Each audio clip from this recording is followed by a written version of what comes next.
some of Singapore's most well-known boys' schools, such as Maricela and ACS Primary, will be taking in girls over the next few years. Now, with shrinking student numbers and no new single-sex schools for about 60 years, is there still a case for teaching boys and girls separately? Hi guys, I'm Natasha and welcome to another episode of The Usual Place. Now, the latest school on that list is the all-boys Montfort Junior School that will open its doors to girls from 2028, while Montfort Secondary School is slated to follow suit by 2034 or earlier. Now, as such announcements often do, it got people talking about school heritage, cultural identity, and what may be lost when single-sex schools go co-ed. But do these really matter? Now, to chat with me about this today, I have three guests. And first up is Mary George Cheriyan, a former deputy principal at Raffles Girls School, in charge of the Centre of Pedagogical Research and Learning and Community Engagement. And you're working at a secondary school for more than 35 years. That's a very long designation, but thank you for being here. And also on the podcast today is Dr. Jason Tan. Now, you're an associate professor for policy, curriculum, and leadership at the National Institute of Education. Thank you for being here as well. And next to you on the couch, lastly, we have Cherie Tseng, Chief Operations Officer of a fintech company and a mother of three boys. And you also sit on two school boards of co-ed schools, and you're also the newly minted president of your secondary school's alumni board. I should say congratulations. Oh, thank you. But thank you all for being here. And I really want to start with the strong reactions that we often see when alumni find out that their schools are going co-ed. It's not just the ACS boys, but I want to share back in the day when Victoria Junior College wanted to introduce the integrated program in 2009. I'm not sure if you all remember, but one of the reasons that some of the members of the old Victoria's Association were upset was because it meant that VS would take in girls. And one VS boy wrote to the newspaper, and I quote him, he said, I'm dead against Victoria School going co-ed, as it would result in the 133-year culture and heritage of the school going down the drain. Now, eventually they came out with the Victoria Cedar Alliance, but the issue clearly struck a nerve, right? So is it the nostalgia around single-sex schools about education, or is it about identity and tradition? And Mary, I want to start with you because you come from a girls' school with a very long history. So what do you think it is? Yeah, I think for single-sex schools, I think there's a place. I mean, the question is whether there's a place for it in our educational landscape. There is a place for it because it's good to have diversity, different schools with different culture, especially with a historical legacy. I think different history is also important, and for those reasons, there's a place for that. And when that is in a way disrupted, the reaction to it is something that can be it's very understandable. But I think while I say that, I also understand that as the landscape changes, we also need to respond to the landscape. So, for example, when you talk about fewer children, kind of school with so few students, the programming can be affected when if the population is too small. When you go to a new estate, are you going to have separate schools for your children? There's so many practical reasons, and I think the educational landscape we need to also respond to that. But if the question is it's a question of identity, it is strong, but I will hold that for any school which has a long tradition. When you merge schools, for example, we also had the same reaction. There's a sense of loss, a sense of grief. And it's real because it's part of your history. When you look back at life, you look back at your school days. So in the same way, even when school buildings are broken down. When people go to another school building, they feel it's not the same. I still want the place where the same classroom, the same science lab. So I think the feelings of loss are real, they're palpable, and totally understandable. Even as I also agree that there is a need for us to, amidst all that continuity, to respond to necessary changes. So, Dr. Tan, Cherie, I also want to get your views on. Is it about heritage? Is it about tradition? Is it about school culture that people feel they're losing when schools go co-ed? I would say that it's a mix of all of those items that you've mentioned. I think it's probably true to say that our schooling years become an inextricable part of our personal identity. So it's not just about the academic learning, the co-curricular experiences, but more fundamentally, there's something deep down inside each of us that responds to what we've experienced, for better or for worse. And this sort of identity is not something that demographic logic or economic logic can just displace. So, like Mary, I feel that these sorts of official decisions, although understandable at the practical or pragmatic level, also have to deal with very real human emotions when it comes to the closure of schools, whether they be single-sex or co-educational. Cherie, agree? I think I agree with the both of them. I think there is always a place for practicality. And in Singapore, we're very good at being efficient. We're very good at being practical. And we have all sorts of data and reasoning. But emotions are not data points. Heritage is not a data point. Neither is legacy. And sometimes when we say, oh, because it's easier, then the boys and girls can go, for example, if that's the argument for certain new schools, for example, then it loses a little bit of flavor because it cannot just always be an easy data kind of like fix. I give a good example. I went to a junior college that merged with another junior college. Before it merged, I would go back because it feels like this was home, right? I would go back, the same canteen person, I would see my old teachers, and so I would speak at Careers Day or whatever it is. And then the college merged. And it was in a completely different venue. The name was different. The uniform is different. Like, it didn't feel like my school anymore. And so when they did ask me to go back, it was like I actually turned it down. One, genuinely because it was time, but also it felt like, as Mary said, there was a sense of disjunct grief that it's not really my school anymore, right? So I'm happy to go as a guest to another school, but it didn't feel like it was mine anymore, and I couldn't lay claim to it. And it was a very odd feeling, right? Because it still is if you trace its roots, and yet it's not. And so I think people don't account for the emotional feelings that people have to places. It's the same thing when you ask grandma to move house, when you take down a new take down an old store, or the old chicken rice uncle passes away and the chicken rice tastes different.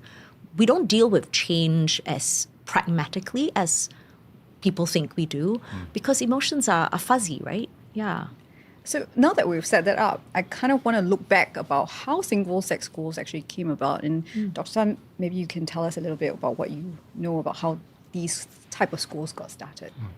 I think the historical perspective is quite helpful here.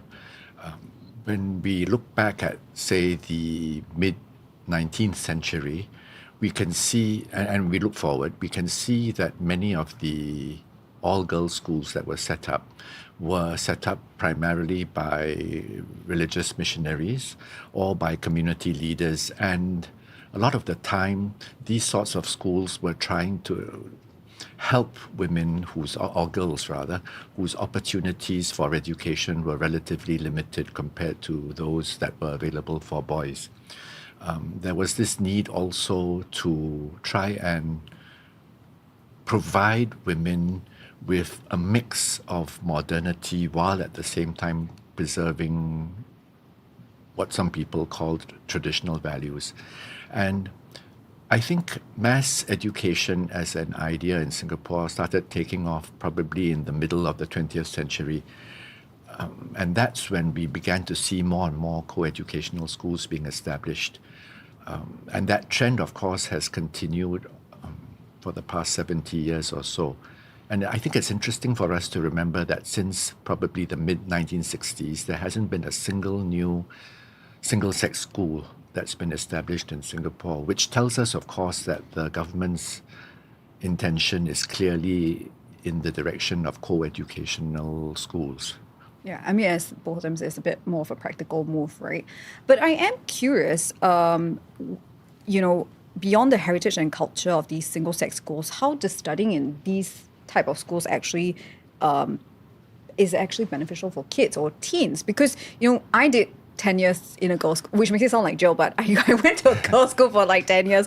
But I would say that I would actually be dead set against my secondary school going co-ed, because the experience kind of shaped a lot of who I am, and especially good, strong female friendships, or the confidence level that, will prep you for life. So I felt like more free in an all-girls school, and until I went to a JC, and then he was like, oh, okay, that's boys. Then you're just very conscious about everything, right? But Mary, I want to ask you, in your years at RGS, did you see girls bloom more, in a sense, without the presence of boys? Like when they came back to the school, did they tell you about their experiences? I think I would definitely the empowerment, that sense of empowerment, sense of leadership in the girls' setting, girls' school, all girls setting, is irrepressible. There's a lot of you can do it, girl. The sense of sisterhood, the sense of camaraderie, and if there are competitions, it's not like humanities competition. How girls, would you want to take part of this? And physics competition, boys, do you want to take part in this? It's not, right? There's a physics competition out there. Who is going to go for it? And the girls will just go for it because there's no other ceiling. There's no narrative that tells you that, science is something that boys do, So I think that kind of environment definitely has a part to play in the sense of empowerment and confidence that girls have. I know research shows that there is no perceptible difference in academic development for whether you're single-sex or co-ed, and I totally agree with that, actually. Although there is also research that shows that girls tend to do better in single-sex schools for STEM subjects. But I think that this, again, we're not going back to just data, right? I think we're just going to that whole sense of courage, empowerment that girls feel without having to, because there's adult behavior that sometimes does shift some biases. It is like, for example, if you are talking about, and this is anecdotal, but it does happen. It has happened for you're inviting students to take part, for example, in a physics competition, and you're showing posters. And if the posters all show only boys at this competition tinkering in the physics lab, and the girls look at it and say, "Is this about me? Does it apply to me?" And you have to be very conscious about some of these behaviors, some of these biases. So I think I would also say that when you're in a single-sex school, I would put all of the sense of empowerment, and not because you're only in a girl setting, but I think it comes down to good teaching. Right, it's good quality teaching. It is being very conscious that in a classroom, I want all my students to feel empowered. So I won't put it. While I strongly believe, while I have seen that girls flourish when they are in all girls setting, while I've observed that, I also tend to also believe as an educator that classroom management, good classroom management, should take care of that, even if there are boys in the classroom. So when the girls go out, for example, to the JC, that reality, is like, what is this world? How come you all are shutting out your answers even without processing it first? But I think those are kind of things that when a teacher sees some of these behaviors, a good classroom teacher will respond with good pedagogy. Cherie, you went to an all-girls secondary school. I did. Are you resonating with some of what Mary said? I do. I came from a co-ed primary school, and to be fair, it was a great school. I mean, I'm still friends with a lot of the guys and the girls in my class, and we still see each other because now our kids are back in school. So we full do. Circle. It is, and it's not just like the girls and the boys. Everybody still we're friends. So it's true. Then I went to an all-girls school, and then college was obviously co-ed. And the 4 years I spent in SCGS, was really precious to me because I think it gave me room to just really explore without feeling socially conscious. And I'm not saying that every part of society treats boys better or girls better, so on and so forth. But we have to admit that there is a certain perception, especially when I was growing up, on what girls should be and what boys should be. And you're right, when you Google things, you still see, these days it's better, but you still see a certain, engineers are generally more boys. And if you think of teachers, in your image is always a female teacher. But I think growing up in an all-girl environment, navigating puberty, navigating your first crushes, navigating just trying to figure out whether you're an art student, science student, whether you want to be a leader or not, it's easier when you have a space where your school gives you this latitude to grow. Right, our school motto is Gimgik, right? It's the idea of softness and strength. There's this polarity that I think we get to explore more in a single-gender schools. I contrast that with my son's school. Both of my 3 sons, 2 are in an all-boys school, and there's this perception that boys' school is very macho, and they are. There's a lot of great manly values that they are growing up with. But at the same time, they get to still learn to be soft. They learn to be gentle. They learn what kindness could look like. They learn about how it's important to learn how to love, for example. And when you go to their school, the boys are quite emotional, actually. They tear up when people are saying something sweet. They write each other notes at their birthdays. It's beautiful to watch. And I think I suspect that that's also true maybe in the boys' school, right? That they have this leeway where they don't have to fit into a social kind of archetype, and they get to explore the range of humanness. And I totally agree with that. I mean, based on what you say about girls and boys' school, because we've all done that. But it also could happen in co-ed schools, right? Yes. So it goes back to what you were talking about, classroom management, or what the school values are, Mary, you were saying? Yeah. I think, you mentioned, Jason, about the historical background. That historical background is a powerful narrative in the schools, because we always harken back to why we were set up. So if I were to focus on the RGS context, we are very conscious that we started out as a small little classroom in this boys' school, and for purposes like sewing, knitting, and then when that particular classroom became too robust for just a little classroom, there was intervention, and then that's how broke away from a little classroom to a whole school. And that is a powerful narrative that we wanted to be, that girls wanted to be more of their own, having their own curriculum, being able to exercise their own identity, and to think that the school rests on that initial background is a powerful narrative, and it always goes back to the values that this is about. Going back to a vision, mission, goals. It's always about forward-looking, and then as the years go by, we are also very conscious. Even more explicitly that, how can we be a lot more embedded in society, and it's about doing good for society, the common good. So I think when that narrative, history is a powerful narrative to the culture of the school. So when we are talking about, actually we're coming this debate, single-sex co-ed schools, actually it's not about single-sex schools and co-ed schools. It's really about what is your narrative, and whatever your narrative is, that's where you make a decision. If the narrative contributes to this kind of a culture, that's where I want my daughter to go or my son to go. There are tangible reasons. I still think it's tangible, not intangible, in single-sex schools. If that's what is important to you, then you exercise that choice. And that's the beauty of having that diversity. So I want to touch on something that Cherie said just now about gender stereotypes, where, your sons actually do get emotional, where we're always that boys shouldn't cry, right? I mean, no, I'm not reinforcing that boys can cry if they want to, but, that's the narrative that's out there sometimes. But do you think single-sex schools actually reinforce gender stereotypes? Because in some of the commentaries that have come out, and both Dr. Sun and Cherie, you have written about, you've touched on these in your own commentaries, that there are some gender stereotypes that play out. So Dr. Sun, what should we make of this? Is it true, or are we just generalizing with it? As Cherie said, it may not always be true.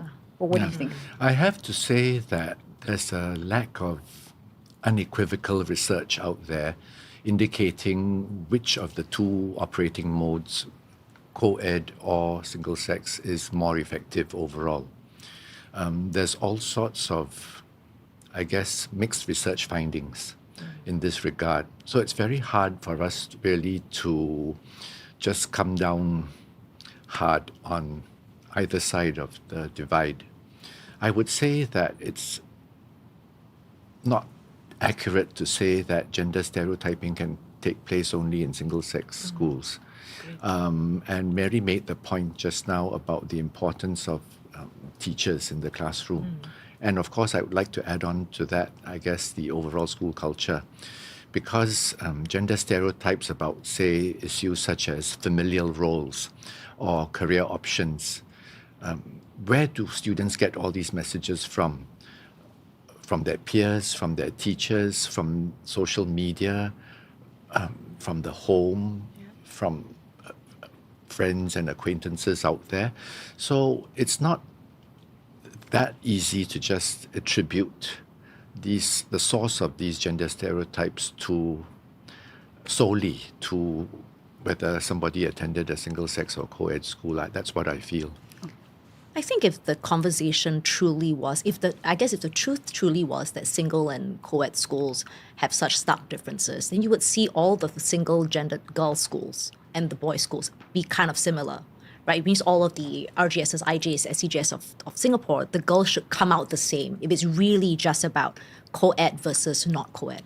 But we see that it's different, right? Like people always say, oh, you can tell an RGS girl, you can tell like an IJ girl, for that matter, a cat high boy, and so on and so forth. And I think I like what Jason said. It's really about the culture of the school and heritage that we are talking about. And I feel like when we start to whittle it down to whether it's single-gendered or co-ed, we're really missing the point. It's easy because it feels like it's fun to talk about. It's meat that we can bite into. Like we all have an opinion, right? Whether it's a girl's, boy's opinion. But I think it forces us to really lose the forest for the trees when we do that. Because a school is not just about its gender, it's about its heritage, legacy. It's, for some families, it's a practical choice, right? I send my son to the school because it's nearby. 2, I will travel across the country because my daughter has to attend the same school that I went to, for example, things like that. And I think when you look at it from a holistic kind of like step back, more meta perspective, you realize that the gender roles are perhaps just one kind of node that we are talking about, the differences, when what we're really talking about is what identity does a school forge, why is a school important to my family at this point in my life. It could be grandpa has been 4 generations in this school, so grandson has to too, perhaps it's that. Or perhaps it's really, I met someone who was from the school and I really like how they turned out, so I want to go there, and that's a value system. So I think you can never pick schools based on the fact that it's all boys or all girls. It is a very myopic way. I was going to ask how much of the single-sex condition factored into your decision for your 3 boys? So I by 2 boys because they all went to a co-ed primary school, and I think because so all 3 started out in a co-ed primary school. Okay, yeah. And then when because they went to a co-ed, we thought it would be really good for them to have that change. I mean, it was the same for my husband and I. He came from a co-ed primary school. I came from a co-ed primary school, and then we both entered single-gendered schools. And then we felt like there was that balance is nice. For me, it's like very Singaporean, right? Then you can have your chicken rice, you can also eat rendang on the side, you can eat something else too. But we wanted them to have both. But also for both my husband and I in our secondary school years, that single-gendered school experience was really nice. Like it was very positive for me. I'm not sure if it's the same for everybody. For us, it was. That safety, security, that brotherhood, sisterhood in my case. I'm still friends with a lot of my classmates. It taught me how to raise other women up. It taught me how to have, good girlfriends and what it looks like. And I think that was something that we wanted for our boys. And so when the opportunity came for them to pick schools, that was something that they also selected. And when I look at their lives now, I'm glad we did that. Because it's not like they don't have girls in their life. They still have friends from outside. It's social media, they have primary school friends for one. But this change is nice, knowing that when they go into college, they will go back to co-ed anyway. So it's really just 4 years. It's a nice little bubble. Yeah. Yeah. I have to say that after I went to JC, it was a bubble, and you're like, oh, guys, they work a little bit differently than girls. They also smell a little bit differently. I can't remember the smell, but someone keeps saying, oh, okay, boys, whole different world out there. But, on the flip side, there is this argument that some parents make, and which you touched on, about going into the real world. When you go to college, it equals out a little bit, right? So some parents actually want their kids to go to a co-ed school to prepare them. And I saw this on Reddit. A Redditor wrote that I don't believe children should be shielded from the situation in the real world, which is co-ed. So work life will be co-ed, social life will be co-ed, religious life will also be co-ed. And so start them young so that they learn how to relate appropriately to the opposite gender. So I want to know what you think about this. Mary, did you see your students come out from school less prepared for mixed genders workplaces, or when they went on to the next, whatever they did next in life, were they a little bit unprepared to deal with the real world? I would agree that there's a need to prepare for the real world. There are certain realities that, if I were to speak from the perspective of girls, there are certain realities that girls will need to encounter. But I'm not sure that you are better placed if you're in a co-ed school. Because the reality is reality, right? I mean, so what are the realities? The realities would be, okay, this may be debatable, but there are certain patriarchal norms. and those patriarchal norms, you're going to face them whether you went through co-ed or single-sex schools. And I don't think, yes, for single-sex schools, if you go into JC, it is probably a bit more of a shock. But I don't know. I'm not sure there's a bit more of a shock than for those who have gone through a co-ed school to suddenly. Can I ask you what these patriarchal norms? What are the patriarchal norms? Okay. Let's spell it out. Actually, yeah. So, for example, in a working experience, in a working environment, Sheryl Sandberg says it very well, right? If you're at the table, you need to make sure that your voice is heard. There's a tendency, and I've seen this even in JC. This is anecdotal again, I must say. In the JC, I've seen when students, because I've read about it, that when boys and girls work together, I've read about it, that there's a tendency for the girls then to take on the grunt work, the supportive work, and the guys will be the ones who will be presenting it. And I actually saw that with my eyes, and I was saying, why is that student of mine, this brilliant girl, why is she working from the background? I know that she's the one who has got some of these brilliant ideas. You see that I saw that in JC, and when you go to the working life, again, these are some. I'm not saying it happens all the time, but that if you ask me what are those behaviors, sometimes there's this expectation, or it could be self-imposed. It could be very much self-imposed that I need to take the supportive role. At the table, when the men are the ones speaking, only because we tend to need to process our thinking a bit more, clear a bit more, and they've already gone their way. It's a double-edged sword. And it's a neutral. I'm not saying it's right, it's wrong. It's the asset is that you think first before you speak. The liability is that sometimes you just need to act. So some of these things are some certain norms that you will need to work with, and you need to lean in, which is what Sheryl Sandberg said. And it really struck me when I read that, because I could identify with it. That when you're at a table, you need to make sure that your voice is heard, and it's a conscious effort.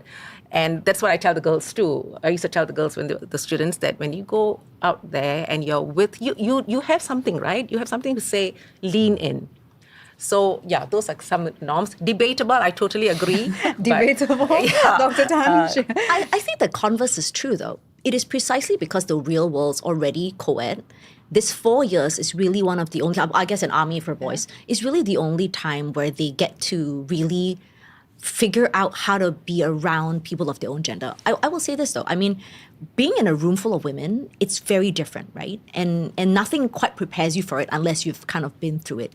In the same way, you still see boys' clubs at work. The men hang out, the women hang out. And I mean, the converse can be said, right? If you already have all these practice for co-edness, for the 4 years, let them go and learn a different skill. Let them go and learn what it's like to, when you're amongst boys, how do you say, hey, bro, that's really toxic?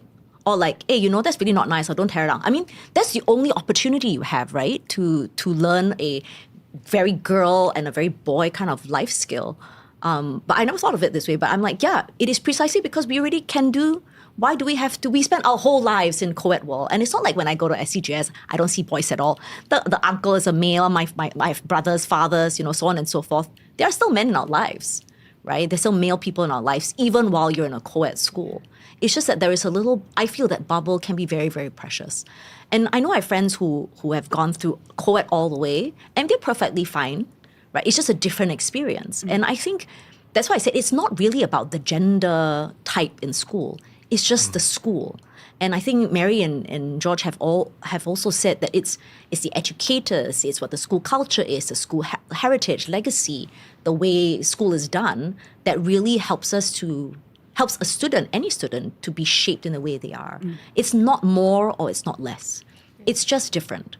And so pick one that works for you. I just pick on that thing about being different, having that experience in a way, that enclave, right? A little experience enclave within the 4 years where you're just with your own gender.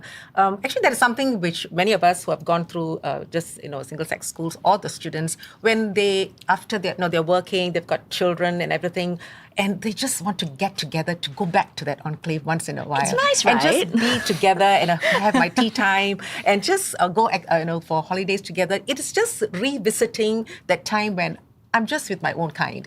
And I'm sure it's the same with the guys. I mean, my husband does that too. Is it the same for you? He went to a boys' school, right? Is it nice to be just with the guys? Answer for all boys' schools. No, but Dr. Tan, what's your take on this? Well, as you can tell from the two ladies here, there's no shortage of controversy with regard to this issue. For example, there are some people who claim that girls' schools represent a kind of safe haven for girls because they don't have to fear that the boys in class will dominate them in terms of participation, in terms of interaction, in terms of teacher attention. So there are some that make a very strong case for girls' schools for precisely this sort of reason, and to encourage girls to consider, say, stereotypically male careers more seriously, such as STEM. Then there are some who say, all boys' schools are potential breeding grounds for toxic masculinity and misogyny, and therefore this sort of arrangement should be discouraged in favor of co-education. And I think I want to say at this stage that these sorts of debates are not unique at all to Singapore. They occur in many other countries around the world for precisely the same reasons. And we have to think, therefore, about something more fundamental here, which is what are the key purposes of schooling and of education? I think these sorts of questions will guide our thinking when we try and evaluate the various pros and cons of co-education or single-sex schooling. Yeah, I think, sorry, Mary, you were going to say? Yeah, I just want to build on that point because I think in my years as an educator, one of the things which I've really believed in is quality curriculum.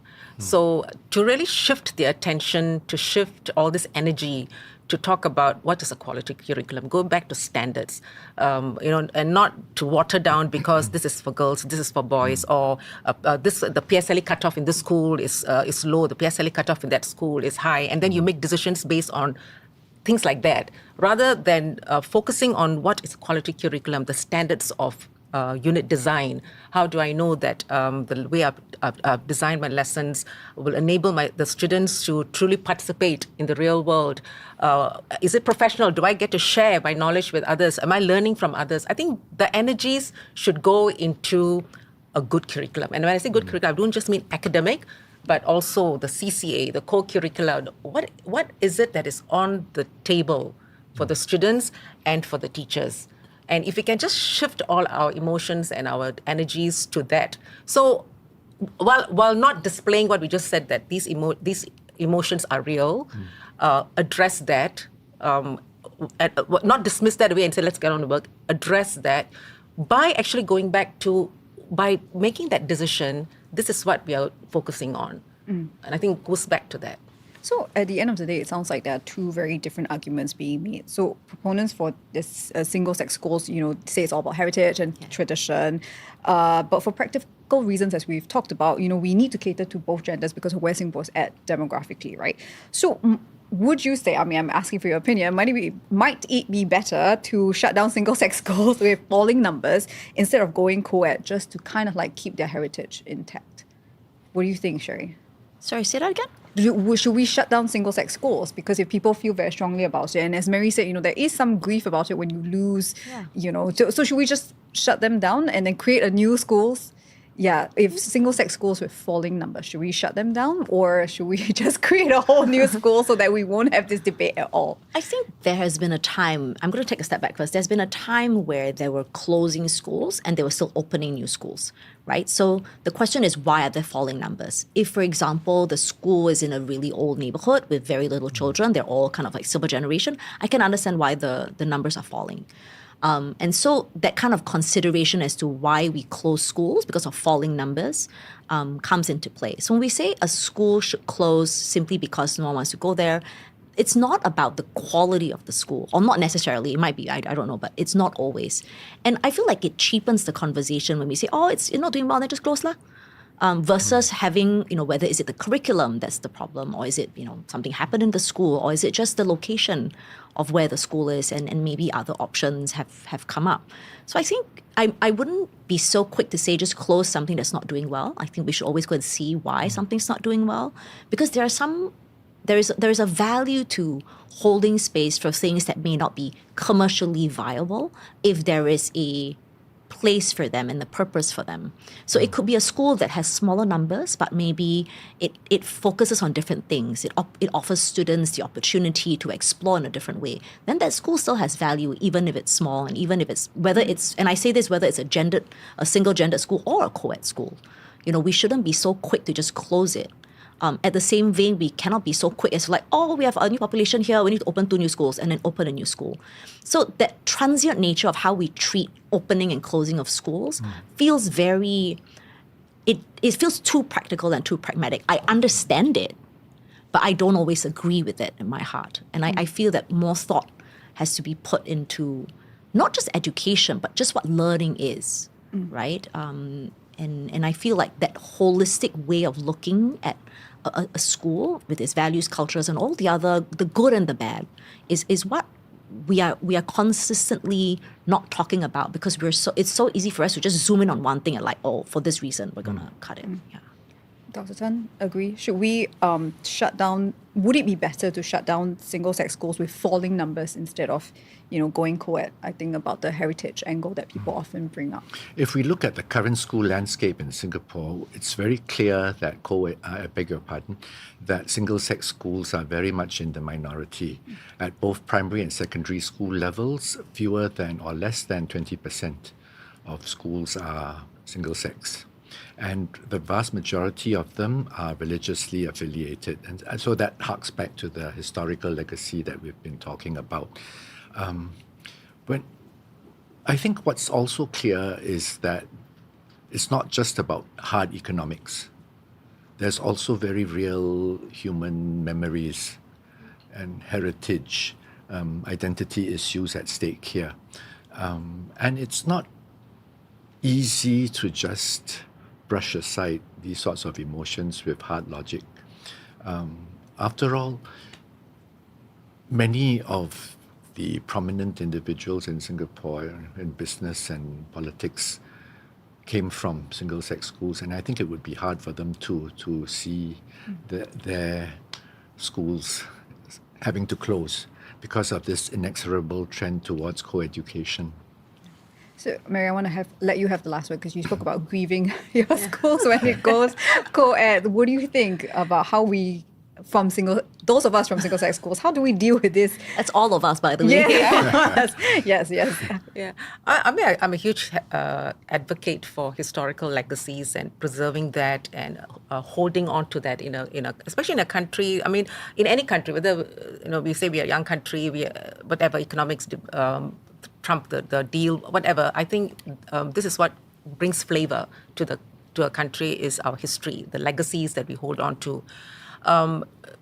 Having said that, I tend to be somewhat ambivalent about if the reasons for scrutiny on a particular single-sex school, it's just not going to survive anymore. Does it now need to become co-ed? At least you keep the name. At least you keep some of the. You're keeping the legacy, right? You're keeping history. It's just that now you have the other gender in. I tend to be ambivalent. I'm okay with it, actually, because at least you keep the historical legacy. The name is still there. The history of the school is still there. The identity is still there. It's just that now, instead of an all-boys school, there are girls in it. Or instead of an all-girls school, there are boys in it. So I'm actually open to that, because what is more important is at least you maintain where it came from. That will not be my stance, but it's okay. We'll see how it goes. Well, thank you very much all for your insight today. And that's it from the usual place.